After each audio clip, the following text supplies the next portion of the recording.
경제를 잘 알지 못하는 사람을 위한 당장 내 돈이 되는 지식 머니클래스. 오늘의 키워드 먼저 보시죠. 미분양 쌓이는데 분양가 치솟는 이유는 올해부터 청약 관련 규제들이 대거 풀리면서 나도 새 아파트 분양 한번 받아볼까 생각하는 분들 적지 않습니다. 그런데 요즘 아파트 분양가 많이 올랐다고 합니다. 그런데요, 기존 집값은 많이 떨어진 상태고 분양이 안 된 아파트만 전국에 7만 호가 훌쩍 넘는다는데 분양가는 왜 이렇게 치솟는 걸까요? 전문가와 함께 그 이유 알아보고 앞으로 청약 전략 어떻게 세워야 할지도 알아보겠습니다.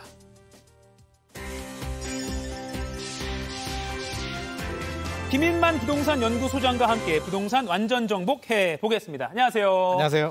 야, 분양가가 많이 올랐다는 소식을 들었는데 실제로 얼마나 오른 겁니까? 요즘 이제 분양 청약 단지들 분석하다 보면 저도 네. 깜짝깜짝 놀라는데요. 분양가 보고 아니 경기도 아파트들 보면 주로 이제 10억 다 넘기 때문에 네. 야, 이렇게 비싸냐 싶은데 최근에 올 1월에서 4월까지 분양한 아파트들의 평균 분양가 조사 결과가 나왔는데요. 네. 자, 한번 보죠. 자, 3.3제곱미터입니다. 우리가 일반적으로 알고 있는 평당 가격인데요. 평균입니다. 1,699만 원이 나왔는데 전용 84, 34평 아파트로 비교해보면 5억 7천 정도 됩니다. 평균이 5억 7천인데 자, 1년 전과 비교해보면 훨씬 더 놀랍습니다. 1년 전에 1,521만 원, 1년 전보다 11.7%나 올랐고요. 네. 자, 7년 전으로 돌아가 보죠. 2016년에는 1,049만 원입니다. 3.3제곱미터다. 네. 전용 84 기준에서 본다면 3억 5천 아파트가 5억 7천까지 7년 만에 껑충 뛰었기 때문에 62%가 올랐죠. 천정부지에 오르고 있습니다. 이게 사실 너무 많이 오르기 때문에 좀 부담스럽긴 한데요. 이게 전국 평균인 거고. 전국 평균입니다. 예를 들어 서울 수도권이면 더 심할 텐데. 훨씬 더 오르죠. 네네. 네. 그 평형별로도 보면은 2천만 원 넘은 게 있다고요. 맞습니다. 평형별로 보면 또 차이가 나는데 네. 이게 평수가 줄어들수록 분양가가 더 올라갑니다. 한번 보죠. 전용 60제곱미터 이하인데 우리가 일반적으로 알고 있는 25평 아파트라고 생각하시면 될 것 네. 같습니다.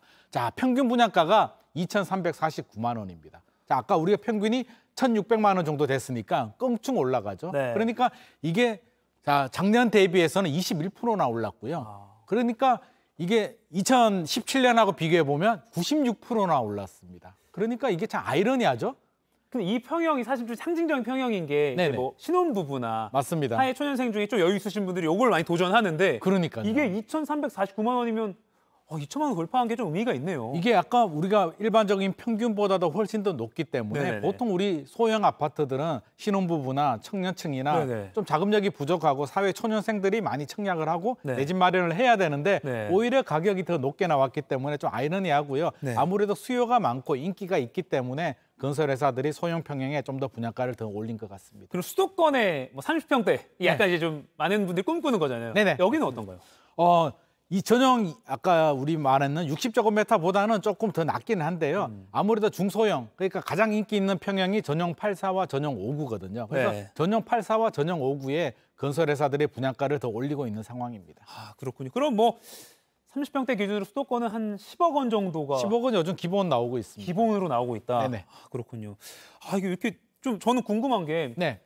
김인만 소장님 항상 나오실 때마다 미분양을 많이 걱정하셨어요. 네네. 약간 저는 그러면 이제 공급이 많아지는 거니까 네. 분양가도 떨어져야 되는 거 아닌가 싶은데 왜 이렇게 상황이 벌어지는 건가요? 우리가 상식적으로 생각하면 미분양도 많이 늘어나는데 네. 도대체 가격이 오르는 이유가 뭐냐라고 하는데 자, 우리 식당 가면 저는 비빔밥 잘 사 먹거든요. 네네. 자, 우리 아까 2016년하고 비교했는데 2016년에 제 기억으로는 그 당시 비빔밥 한 5천 원 정도 주면 먹었던 것 같은데 네, 한 6천 원, 5천 원. 네네. 요즘 한 8천 원 이상 가거든요. 8천 원 한 60% 올랐습니다. 네. 그러니까 비빔밥 오르는 것처럼 가격이 올랐다는 거죠. 아하. 그 얘기는 뭐냐면 인플레이션이 반영됐기 때문인데 자, 건축 자재비도 오르죠. 인건비도 오르죠. 네. 땅값도 올랐기 때문에 전체적으로 인플레이션이 그대로 반영이 됐다라고 보여지고요.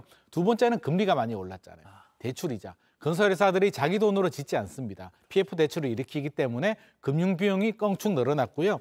자, 세 번째는 여기 나오네요. 자, 세 번째는 가장 문제가 분양가 상한제가 해지됐습니다. 네. 그러니까 이게 분양가 상한제라는 게 캡인데요. 자, 서민 주거 안정을 위해서 분양가를 건설회사들 마음대로 못 올리게 물려주는 그런 역할을 했는데 최근에 강남 3구, 용산구를 제외하고 해제가 됐기 때문에 네. 캡이 제거가 된 거죠. 아하. 자, 건설회사 입장에서는 수익을 창출해야 되니까 분양가를 올려야 되는데 상한제에 맡겨서 못 올리니까 그동안 상가나 오피스텔 쪽 비규제 지역에 비규제 아파트 그 부동산에 많이 올렸고요. 네. 아파트를 못 올렸는데 이 캡이 없어지다 보니까 이제 올려야겠다. 그동안 못 올린 걸 한꺼번에 올리면서 상승폭이 더 커졌습니다. 인건비, 원자재 가격, 그리고 맞습니다. 대출 비용, 그리고 분양가 상한제 해제. 그리고 그러니까 이렇게 되면 네. 분양가 새 아파트로 분양으로 들어가는 건 주변 시세보다 싸. 이 개념이 약간 이제 좀 흐려지게 되는 거네요. 맞습니다. 이게 그냥 가장 큰 메리트였는데 네네. 이제 그게 점점점 없어지고 있기 때문에 이제 고민에 빠지는 거죠. 야, 지금 이게 분양가도 저렴한 것 같지는 않은데 우리 한 2년 전, 3년 전만 하더라도 당첨되면 로또라는 이야기를 했는데 네. 최근에는 로또는 없어졌습니다. 그 옛말이 됐다. 네네. 그리고 이제 분양가 얘기를 했으니까 또 새 아파트 하면 옵션 얘기 잠깐만 좀 짚어볼게요. 네네.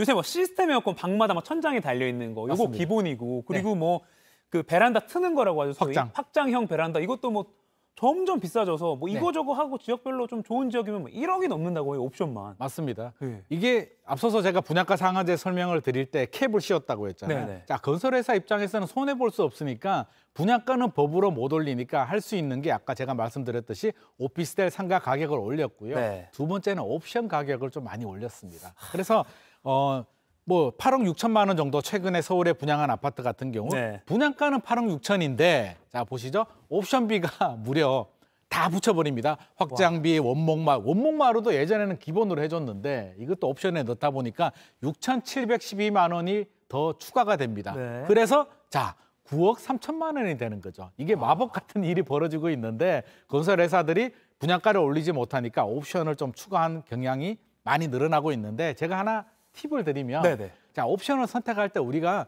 꼭 해야 될 옵션과 하지 말아야 될 옵션을 좀 구분할 필요가 있는데요. 꼭 해야 될 옵션은 자 발코니 확장을 꼭 하셔야 됩니다. 네네. 많은 사람들이 원하기 때문에 나중에 공사하면 민원도 많이 들어오고 하자가 많기 네. 때문에 확장은 꼭 하시고요. 시스템 에어컨도 하시는 게 좋은데 분양가가 좀 옵션비가 부담스럽다고 하면 나중에 입주할 때 공동 구매를 해도 되기 때문에 나머지 옵션들은 좀 보고 내가 필요하면 선택을 하시는 게 좋을 것 같습니다. 아 근데 참 안 하기 어렵게 막 구조를 짜놔가지고 맞습니다. 요거 좀 어떻게 정책적으로 잡아야 되지 않은가 하는 그런 주택 소비자 입장에선 그런 네. 생각이 들기도 자동차 하네요. 옵션하고 좀 비슷하죠. 그러니까요. 네. 아, 알겠습니다. 그러면 이제 또 이제 분양가를 이렇게 올라가긴 하지만 네. 집값도 떨어질 때가 있는 것처럼 네네. 기다리면 네. 떨어지지 않을까요? 제가 헛된 희망인가요?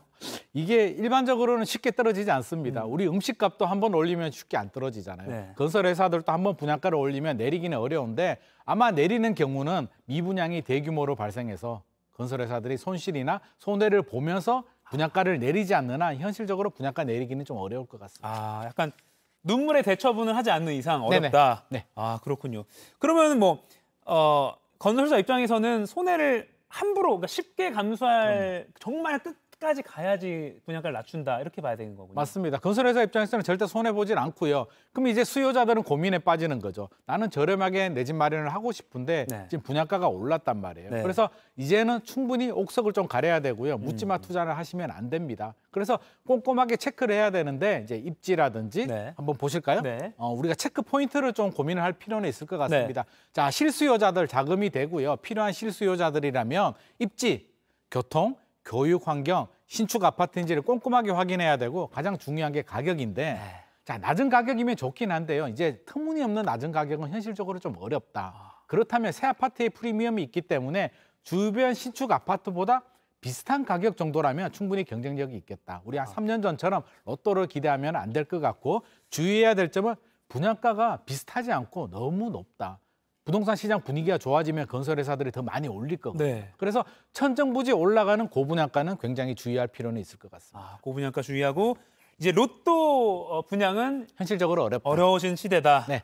알겠습니다. 지금까지 머니클래스 김인만 부동산 연구소장이었습니다. 고맙습니다.